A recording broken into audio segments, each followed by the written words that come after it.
জানো তো আমার সাথে না আগে কখনো এরকম হয়নি, আর কি হয়েছে সেটাই তোমাদেরকে আজকের ভিডিওতে বলবো। হ্যালো এভরিওয়ান, তো কেমন আছো সবাই? আশা করি বেশ ভালোই আছো। আমি লিপিকা আবারও চলে আসলাম ছোট্ট একটা ভিডিও নিয়ে।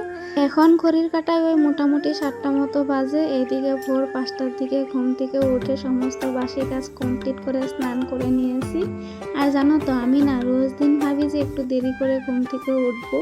দেরি বলতে ওই 6টা 6:30 মতো আর কি, তখনই উঠবো এরকম ভেবে মানে ঘুমাই, কিন্তু সেটা না আর হয়ে ওঠে না।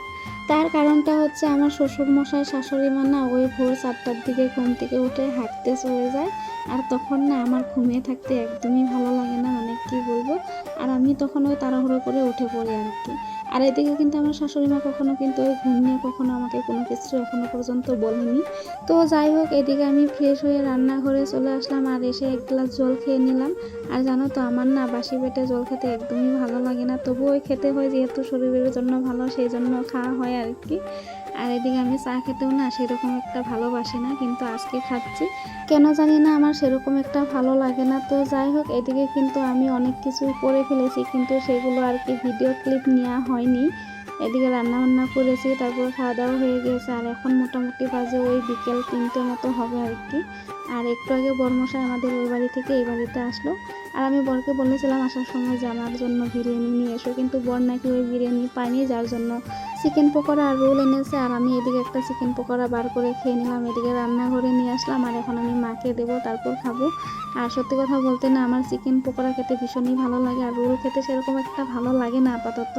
আপাতত আমার বিরিয়ানি, তারপর মোমো আর চিকেন পকোড়া অনেক ভালো লাগে। তো যাই হোক, তোমাদেরকে এখন ঘটনাটা বলি, যেটা মানে আমি ভিডিওর শুরুতে বলেছিলাম। ঘটনাটা হলো দুদিন আগে, কিন্তু আমি কালকে জানতে পারি আমার যেহেতু দুটো সিম, একটা হচ্ছে জিও আর একটা হচ্ছে এয়ারটেল। আমাদের এখানে না জিওতে সেরকম একটা নেটওয়ার্ক পায় না, যার জন্য আমি এই জিও সিমে সেরকম রিসার্চ করি না, ওই এয়ারটেলেই করা হয় আর কি। কিন্তু কালকে আমি লক্ষ্য করলাম আমার জিও সিমে না কে জানি অজানিতে রিসার্চ করে দিয়েছে, তো সেটাই হলো ঘটনাটা। আর এদিকে বর তো 3টের দিকে বাড়ি এসেছে, ভাবলাম যে জামা কাপড়গুলো কেচে দিই, যেহেতু কালকে কেচেই দিতে হবে সেই জন্য ভাবলাম যে আজকেই কেচে দিই। আর এদিকে দেখো কাচতে এসেও না কারেন্ট নেই, যার জন্য আমাকে এই কষ্টটা করতে হচ্ছে। এদিকে জামা কাপড় কাচা হয়ে গিয়েছে, কিন্তু এখন যে ধুবো আর সেই সময়টা না কারেন্ট চলে গিয়েছে, যার জন্য মোটরটা দিতে পারছি না আর কি। আর এভাবে আমাকে কষ্ট করে ধুতে হচ্ছে। যখন আমি জামা কাপড় নিয়ে বার হয়েছি তখন কিন্তু কারেন্টটা ছিল। তো যাই হোক, এদিকে তো জামা কাপড় কাচা হয়ে গিয়েছে, এখন আমি এক এক করে শুকিয়ে দিচ্ছি।